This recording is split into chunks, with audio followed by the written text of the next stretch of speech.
Menurut sebuah studi, lebih dari 70% orang sulit banget membedakan mana rasa bangga dan kesombongan. So, gimana sih cara kita bisa bedanya? Check it out! Pelajaran kelima kita nih yang judulnya Penuh Kerendahan Hati. Tentunya kerendahan hati bukan merendah ya, kayak rendah diri, jadi kayak malu, nggak berani gitu kan. Kalau rendah diri kan kayak ngerasa nggak pantas. Tapi kerendahan hati ini merupakan sebuah ketulusan ya sih dalam melakukan sebuah Tidak hal. sombong juga Iya, ya. tidak benar-benar. sombong. Bagaimana kita menanggapi orang-orang yang sombong atau congkak? Gimana caranya kita bisa membedakan perasaan bangga dengan perasaan sombong? Karena kadang-kadang kalau kita mau memberitahukan sesuatu ke orang, ada beberapa faktor kayak kadang kayaknya kalau gue kasih tahu, duh kayak sombong deh. Tapi kalau misalkan dikasih tahu juga kayak karena bangga juga. Jadi gimana cara ngebedain Pak Prita?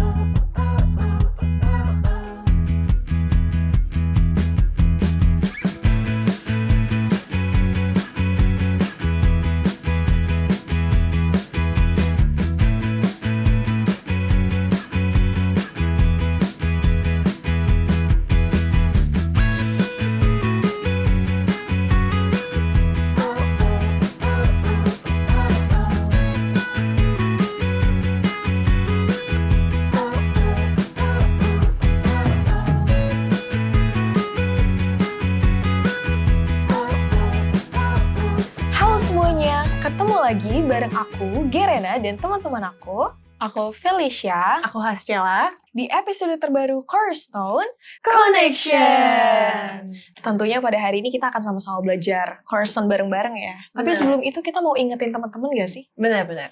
Oke, halo teman-teman semuanya. Aku mau ingetin kalian kalau misalkan kita ada buku Cornerstone Connection. Tentunya kalau kalian mau, kalian bisa langsung hubungi call center Hope Channel Indonesia untuk dapetin buku ini. Yang kayak kita pegang ini ya. Dan tentunya gratis tanpa dipungut biaya gitu. Oke, kita akan masuk ke pelajaran kelima kita nih yang judulnya Penuh Kerendahan Hati. Kerendahan hati, gitu ya. Kira-kira ada yang tahu nggak? Kira-kira di pembahasan ini bakal apa sih yang kita bahas? Tentunya kerendahan hati bukan merendah ya, kayak rendah diri, jadi kayak malu, nggak berani gitu kan. Kalau rendah diri kan kayak ngerasa nggak pantas. Tapi kerendahan hati ini merupakan sebuah ketulusan ya sih dalam melakukan sebuah Tidak hal. sombong juga Iya, ya. tidak benar-benar. sombong, benar-benar. Oke, daripada teman-teman di rumah nih gak sabar banget ya buat ngedengerin nih ceritanya, kita langsung aja baca ya. Dari siapa yang baca? Boleh dari Gerena. Iya, tapi sebelum itu Iya. kita mau ingetin teman-teman juga yang belum punya buku, kalian bisa baca di Yesaya 57 ayat 15, lalu di Yesaya 41 ayat 10, dan Yakobus 4 ayat 6. Oke. Kita masuk ke dalam cerita. Sebab beginilah firman yang maha tinggi dan yang maha mulia, yang bersemayam untuk selamanya dan yang maha kudus namanya. Aku bersemayam di tempat tinggi dan di tempat kudus, tetapi juga bersama-sama orang yang remuk dan rendah hati, untuk menghidupkan semangat orang-orang yang rendah hati dan untuk menghidupkan hati orang-orang yang remuk. Janganlah takut, sebab aku menyertai engkau. Janganlah bimbang, sebab aku ini Allahmu. Aku akan meneguhkan, bahkan akan menolong engkau. Aku akan memegang engkau dengan tangan kananku yang membawa kemenangan. Yesaya 41 ayat 10. Tetapi kasih karunia yang dianugerahkannya kepada kita lebih besar daripada itu. Karena ia katakan Allah menentang orang yang congkak tetapi mengasihani orang yang rendah hati. Di Yakobus 4 ayat 6. Oke, kita bahas sedikit ini dari yang udah kita baca ini. Jadi di pelajaran 5 ini tuh, pelajaran itu gimana Tuhan menyatakan melalui firman-Nya kalau misalkan kita ini tuh harus menjadi pribadi yang rendah hati. Dimana dikatakan juga kalau Tuhan itu membenci orang yang congkak, orang yang sombong, dan tidak akan pernah meninggalkan orang-orang yang rendah hati. Karena Tuhan akan menuntun orang-orang yang rendah hati itu menuntun kita kepada kemenangan. Jadi yang masih suka sombong gitu ya. Iya, udahlah. Stop ya. Stop karena Tuhan emang bener-bener gak suka. Katanya Tuhan benci banget sama orang-orang kayak gitu. Jadi kita harus rendah hati. rendah hati. Nah, sebelum kita ngebahas pembahasan yang lebih dalam lagi bersama dengan tamu spesial kita mau dengerin dulu pembahasan dari Profesor Corner dalam segmen Apakah Kamu Tahu? Apakah kamu tahu?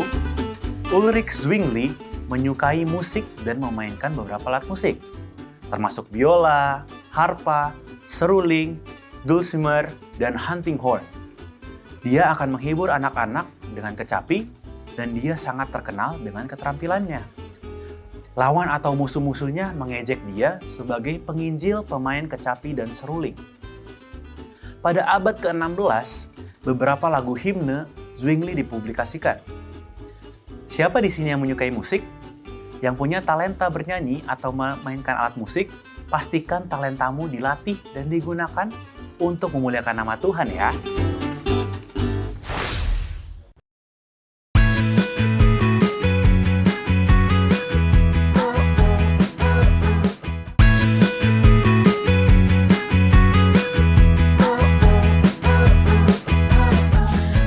Hai teman-teman, kembali lagi di Cornerstone Connection. Program ini hadir untuk membimbing kamu mempelajari Alkitab lebih dalam lagi. Nah, pada saat ini kita sudah kedatangan tamu spesial kita nih, yang Betul. bakal jadi narasumber kita. Pendeta Benny Tambunan. Halo, Pak Pendeta. Shalom. Shalom. Aman sehat-sehat ya. Aman, Puji sehat. Tuhan. Pemerintah apakah sudah bosan bertemu dengan kita? Kita di lagi, kita minggu yang lagi. lalu? Nggak lah, kita belajar kan selalu senang. Iya, semangat ya. Oke. Nah, Pak Pendeta, jadi judul pembelajaran kita pada hari ini, pada kali ini adalah dengan judul Penuh Kerendahan Hati. Dengan ayat ini terdapat dalam Yakobus 4 ayat 6, yaitu isinya, tetapi kasih karunia yang dianugerahkannya kepada kita lebih besar daripada itu. Karena itu ia katakan, Allah menentang orang yang congkak, tetapi mengasihani orang yang rendah hati. Duh, banyak banget nih pertanyaan kalau soal tentang rendah hati, tentang orang yang congkak, gitu nggak sih? Apalagi itu ada dalam kehidupan Iya, kita. kehidupan ya. kita. Yuk, siapa yang mau nanya duluan? Aku deh. Oke, Kiran. Ada beberapa pertanyaan yang ingin kita tanyakan ke pendeta nih. Yang pertama adalah, apa strategi dalam Alkitab mengenai bagaimana menjadi rendah hati dan bahagia? Iya, beda bahagia zaman sekarang ini dengan zaman dulu misalnya, ataupun orang tua kita. Orang tua kita kalau makan makanan tradisional mereka lebih senang dibandingkan dengan makanan-makanan modern Instan sekarang, yang instan sekarang. Jadi kan beda kalau bahagia ya. Bagi anak-anak sekarang mungkin makan-makanan tradisional seperti cucur, lape, atau semua makan apa nih gitu kan. Dibandingkan dengan makanan burger dan lain sebagainya yang banyak sekarang. Jadi segala sesuatunya itu kalau bahagia itu tergantung ininya. Tapi kalau ditanyakan mengenai rendah hati, maka pelajaran kita ini memberikan bahwa bagaimana untuk rendah hati, ya bagaimana Kristus rendah hati, gitu. Ya bagaimana Kristus kan rendah hati ya. Betul. Jadi dia tidak membandingkan dirinya dengan yang lain, dia tidak merasa bahwa saya ini Allah loh, saya turun dari surga loh. Macam-macam saya bilang gini juga habis ya gitu kan, enggak pakai gitu-gitu gitu ya. Iya. Dia tetap melaksanakan fungsi memang manusia itu ya harus rendah hati sebagaimana ya apapun, bahkan diolok-olok, kalau istilah sekarang mungkin dibully gitu ya dan lain sebagainya ya. Dia tetap tidak meladeni semua hal-hal seperti itu dan tidak ikut di dalam hal-hal yang demikian. Jadi tuh Kristus tuh merupakan sebuah karakter ya, atau pribadi yang memang mencontohkan dirinya untuk manusia meneladani dia ya Pak Pendeta ya. Iya. Strategi Alkitab tuh emang kedatangan Kristus emang untuk memberikan kabar, apalagi kayak mencontohkan bahwa dirinya adalah seorang yang rendah hati dan harus contoh gitu ya. Amin. Kita tutup dong ya. Iya. Jadi kita harus tetap mencerminkan karakter Iya. Kristus ya. Aku juga ada pertanyaan nih Pak Pendeta. Bagaimana kita menanggapi orang-orang yang sombong atau congkak, Pak Pendeta? Wah, iya benar-benar. Ada istilah salah orang sombong itu atau orang congkak itu sebenarnya kan Kuburannya sempit. Bukan. iya Kan ada Ada. istilahnya. istilah banyak Iya, banyakannya kemudian ada juga bilang karena dia nggak mampu makanya dia sombong gitu kan. Maksudnya nggak mampu, ya dia tidak mampu untuk main dengan orang-orang biasa, berteman, bisa ketawa ngakak dan sebagainya. Kalau sombong kan jaim banget kan, ketika orang ketawa ngakak berahan gitu kan. Rasanya nggak pantas gua ngobrol sama lu kayak Beda gini. dari yang lain. Beda dari yang lain. Level. Beda Jadi- circle. Iya, jadi kan kita tidak bisa juga menganggap bahwa diri kita punya kelebihan yang sangat, karena kan banyak ayat Alkitab mengatakan bahwa Tuhan tidak senang dengan orang yang sombong, dengan orang yang jongkak, ya banyak ayat Alkitab. Tapi kan dengan apa kita bisa menyikapi orang yang punya seperti itu, ya kita juga tidak bisa memaksakan orang dan lain sebagainya.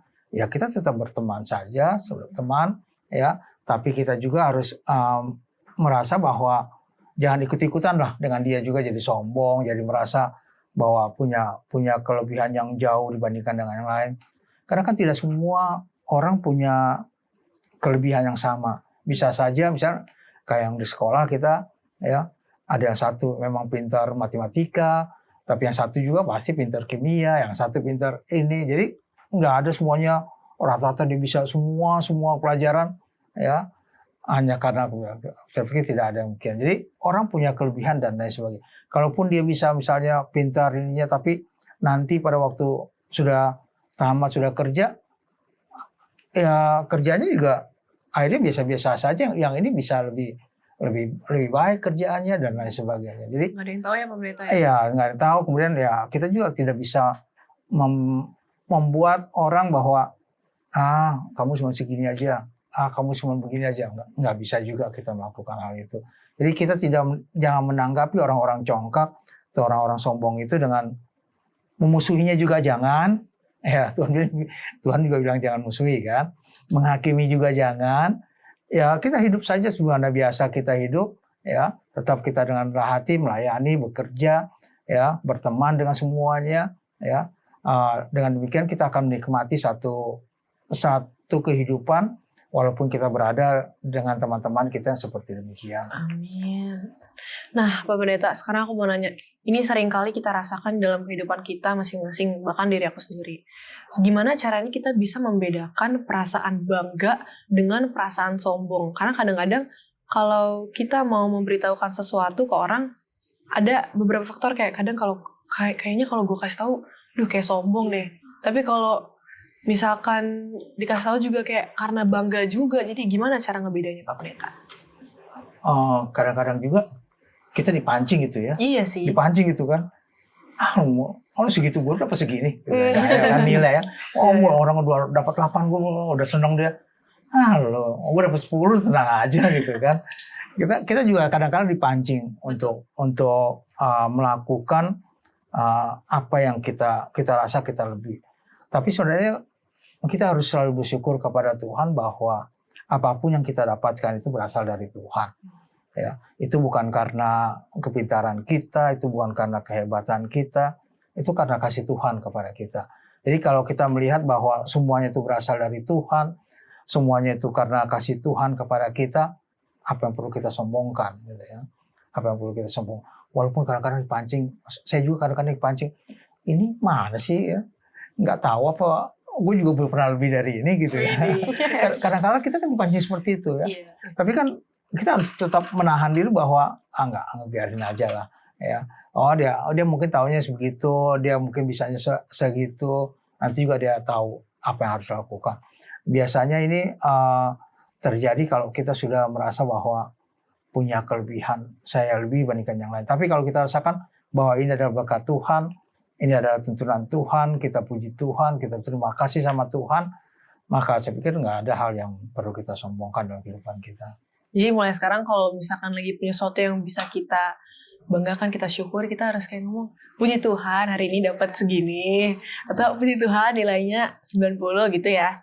Jangan kayak Ini gue 90 nih gitu. Mungkin agak diubah dikit ya. Karena tadi yang kayak Pak Pendeta bilang, semua itu kita harus syukurin dan itu dapat dari Tuhan. Tentunya juga dengan usaha. Betul.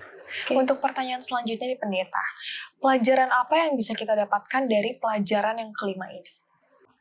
Iya, pelajaran bisa kita dapatkan, pelajaran ini kan penuh dengan kerendahan hati. Ya, bahwa ayat-ayat yang diberikan dalam pelajaran kita ini memberikan bahwa nggak bagus kok sombong itu, Tuhan sendiri benci gitu loh. Ya, Tuhan sendiri benci, Tuhan sendiri tidak suka kalau dengan orang sombong, karena merasakan sombong itu kan merasa lebih ya, merasa orang lain lebih rendah dibandingkan dirinya, dia lebih tinggi dibandingkan dengan orang lain. Dalam segala sesuatu itu membandingkan itu kan sudah satu kesombongan ya. Jadi kalau kita coba membandingkan diri kita dengan orang lain bahwa kita punya kelebihan dan lain sebagainya yang membuat kita ini juga ikut dalam kesombongan itu sebaiknya kita coba untuk menghindarinya ya. Walaupun belajarlah kita untuk tetap rendah hati ya, belajar kita untuk rendah hati, belajar kita bagaimana Yesus hidup, segala sesuatunya nggak perlu dia sombongkan apa semuanya, dia bangkitkan orang mati aja dia nggak sombongin, malah dimusuhin gitu kan, menyembuhkan orang pada hari Sabat dia juga dimusuhin gitu kan, padahal orang itu sembuh dan lain sebagainya. Mungkin kalau kita yang penting kan dia sembuh, kenapa mengotot sih gitu kan? Kalau kita mungkin udah gitu Kalau ya. Tuhan bisa marah ya. Ya, tapi kan tidak demikian, dia tetap ya sudah, kamu lakukan ini ya saya lakukan yang demikian. Jadi tidak membandingkan diri kita dengan segala sesuatunya. Amin. Oke, ingat ya. Harus ingat gak boleh banding-bandingin. Semuanya rata. Oke, Makasih Pak Pendeta. kasih Pak Pendeta. Jawab pertanyaan kami yang banyak banget kayak ya. Dan tentunya mungkin teman-teman yang di rumah juga pasti bertanya-tanya. Semoga kejawab ya teman-teman. Iya. Kalau kalian ada yang mau nanya-nanya atau masih bingung, boleh langsung tanya di kolom komentar. Oke. Dan pada saat ini kita juga akan menyaksikan segmen Apakah Pendapatmu?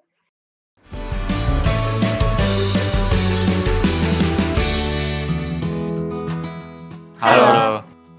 Nama saya Kalika Najini Siregar, kelas 11 dari Tanjung Barat Adventist Academy. Nama aku Yosri Noksana Simbolon, aku kelas 10 dari Sekolah Tanjung Barat Adventist Academy. Nama saya Subdida Sinurat, saya kelas 10 dari Sekolah TB Tanjung Barat Adventist Academy. Nama saya Salomo Kiramjani Sibagariang.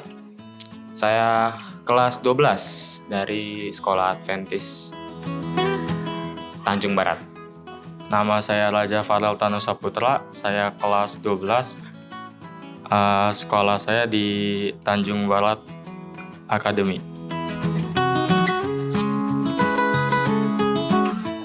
Tiga tokoh Alkitab yang sombong ada Raja Firaun, Goliat, dan Lucifer. Pertama, Goliat,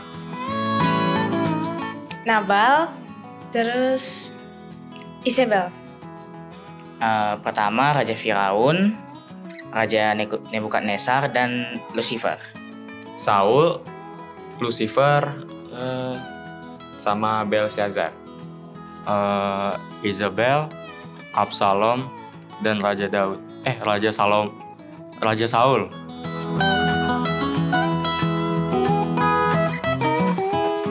Cara menghadapi teman saya yang sombong adalah tidak berusaha untuk mengikuti jalan yang sombongnya dan untuk mendoakannya agar tidak sombong. Pastinya saya harus memberikan good influence kepada dia supaya dia bisa mengubah sifatnya yang sombong itu. Ketika dia sombong kepada saya tidak akan memperdulikannya karena percuma juga menanggapi omongan orang sombong. Diemin aja kali ya. Saya hiraukan aja.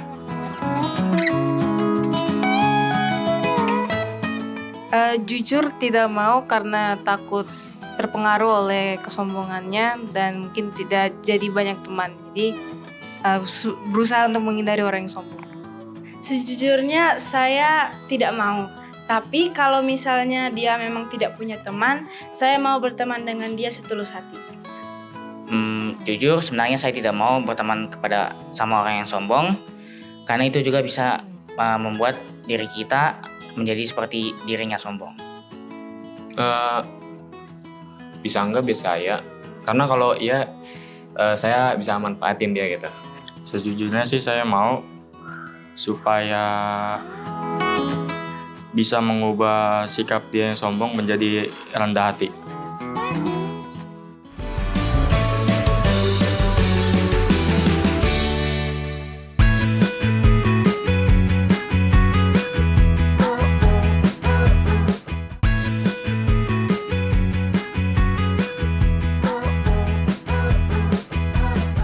Kembali lagi di Cornerstone Connection.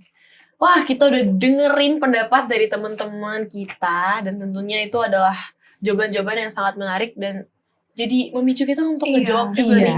Apalagi jawabannya variatif ya. Bener-bener. Nah, aku mau nanya gak salah satu dari kalian deh, kalian semua deh. Kalau menurut kalian, ini langsung ke pertanyaan ketiga ya aku pilih ya. Menurut kamu mau gak sih berteman sama orang yang sombong, yang congkak? Mau gak? Kalau aku mau. Kenapa tuh? Kayak seru, soalnya lihat dia sombong gitu kan. Aku punya ini, seru aja ngelihatnya gitu. Seru melihat dia karena apa? Apa karena dia akan jatuh pada saatnya? Ngepamernya gitu loh. Oh, Sombongnya gitu, ya kita mah diem aja. Oke, Tapi kalau ngeliatin gitu? enak gitu.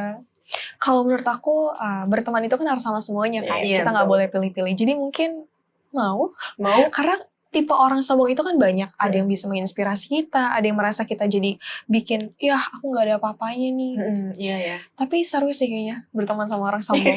Ya karena ada sombong yang ada dua tadi faktor kita sempat ngobrol nggak sih? Iya. Ada sombong yang menginspirasi, tapi ada juga sombong yang Mengintimidasi. mengintimidasi. Tapi pada mulanya alam ciptakan langit dan bumi, sombong itu tidak diperbolehkan ya Iya. teman-teman. Jangan sombong ya. Iya lebih baik jangan sombong. Aduh, Jadi sombong harus ya. tetap rendah hati. Iya tetap rendah hati. Mau Benar-benar. punya uang, mau punya kuasa. Iya. Itu termasuk sombong atau enggak ya? Kayaknya enggak ya. Intinya kita Susah harus nih. saling menolong. Kalau Pak Pendeta sendiri, mau nggak teman sama orang sombong? Iya, kan tadi sudah katakan berteman saja. Iya. Tapi kita juga harus tahu bahwa batasan-batasan kita dalam Iya. berteman. Betul. Oke, terima kasih ya teman-teman udah ngerespon tadi. Nah, kita mau dengerin kesimpulan dari Pak Pendeta dulu karena kita udah ada di penghujung segmen. Baik, kesimpulan pelajaran kita pada bagian ini penuh dengan kerendahan hati dan masih dalam para reformer kita dan diberikan contoh dengan Zwingli ya, punya talenta begitu banyak dalam menggunakan alat-alat musik ya, tapi dia tetap melayani walaupun dia diledek, diejek sebagai seorang yang bagaimana dengan alat musiknya, tapi dia tetap melayani dengan baik. Apapun kita, bagaimanapun kita, mari kita melayani dengan penuh kerendahan hati seorang terhadap yang lain. Jangan kita merasa bahwa kita lebih dibandingkan orang lain, ya, bahwa orang lain itu lebih rendah dibandingkan saya lebih tinggi dibandingkan dia dan lain sebagainya.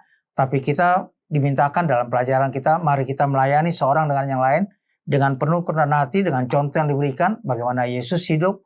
Dia melayani, apapun itu dia layani, siapapun itu dia layani, kapanpun itu dia melayani dengan segala kebutuhan daripada kehidupan manusia. Jadi tetap penuh dengan kerendahan hati untuk kita saling melayani satu dengan yang lain. Oke, Terima Pendeta. kasih Pak Pendeta. Terima kasih Sama. banyak Pendeta untuk Makasih, kesimpulannya. Karena kita udah di akhir pembelajaran kita mau minta Pendeta untuk mendoakan kita yang ada di studio dan teman-teman yang di rumah. Baik, kita berdoa. Tuhan kami, Allah kami yang bertata dalam surga, terima kasih karena pelajaran yang Tuhan berikan mengingatkan bagi kami bagaimana kami harus hidup seorang dengan yang lain dengan penuh kerendahan hati, melayani satu dengan yang lain untuk memenuhi segala kebutuhan kami maupun pada orang lain. Jauhkan dari kami roh kesombongan agar kami boleh menjadi berkat bagi banyak orang. Memberkati bagi semua orang-orang muda dimanapun mereka berada, dalam segala aspek kehidupan mereka, dalam pelajaran, dalam pendidikan mereka, juga dalam kehidupan mereka lainnya. Yang sakit Tuhan berikan kesembuhan, karena kami berdoa dalam nama Putra Yesus Kristus Tuhan dan Juru Selamat kami. Amin. Amin. Oke teman-teman, pembelajaran kelima kita udah selesai. Semoga teman-teman yang di rumah bisa mengerti atas pelajaran hari ini dan semoga pertanyaan teman-teman sudah terjawab semua ya. Oke, aku mau ucapin salam perpisahan dulu. Sampai ketemu teman-teman yang selalu setia mencari dan belajar firman Tuhan melalui Cornerstone Connection.